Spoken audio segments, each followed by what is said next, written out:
Trump brilliantly trolls Obama after his successful North Korea peace summit, by Amy Moreno for TruthFeedNews.com. President Trump wasted no time pointing out what an epic failure Obama was as a negotiator after he finished up his wildly successful peace summit with North Korea. President Trump trolled the failed former president by reminding him that it did not take 150 billion taxpayer dollars to strike a deal with North Korea. A not so subtle jab at Obama's disastrous Iran deal, which Trump thankfully backed out of. From the Daily Wire, in an interview with ABC News'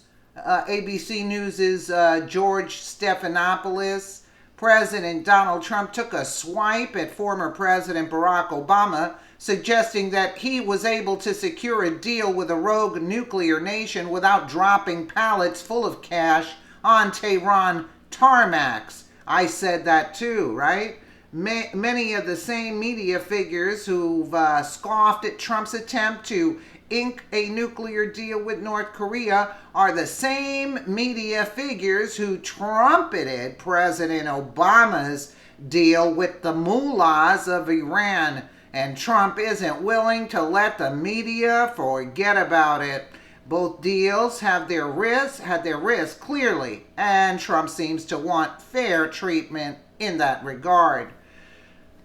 Stephanopoulos asked Trump whether now that he's had experience negotiating for disarmament with a nuclear power, if he still believes that Obama's deal with Iran was misguided. Oh, he does. George, again, you've set the bar for nuclear agreements by criticizing the Iran nuclear deal, said it is the worst deal ever made. Trump, terrible deal. Who's this G guy? I don't know. Does that mean that any deal with North Korea has to be tougher than the Iran deal? Trump, I don't think, or it's George, that's why.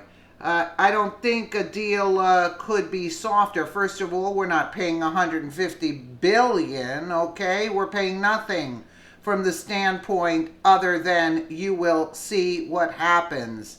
There's also another important distinction between the Iran deal and the North Korean deal. There aren't any long-term benchmarks to be met in the North Korean deal. Both countries decided what they'd be willing to part with, and neither country has yet taken steps to ensure those concessions end up happening, though North Korea has demilitarized to some degree in the sense that one of their facilities has melted down. And Trump being Trump, he never misses an opportunity to point out his own superiority. I don't know where they get these articles from. You know what I'm saying? Daily Wire, The Hill, all this trash. Let's just put it this way. Obama was not for American people.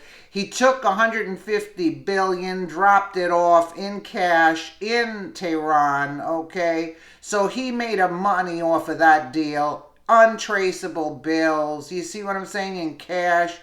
So everybody had their hand in the cookie jar, and he was claiming he was going for peace, and he was milking it for all he could milk it. So here Trump does something good, and they're ready to attack, saying, oh, he didn't do something, and they still didn't, right here, never misses an opportunity to point out his own superiority. He is superior. He is superior to all of you guys, whether you like to admit it or not, because he's winning all the time, and you guys are having conniptions over it that he's winning. I mean, this is really, I think I'm gonna start making my own articles, because this is aggravating me, the way they ended up, I'll just take snippets and add my own, because this is garbage. This is what the mainstream media pushes. Do you see what I'm saying?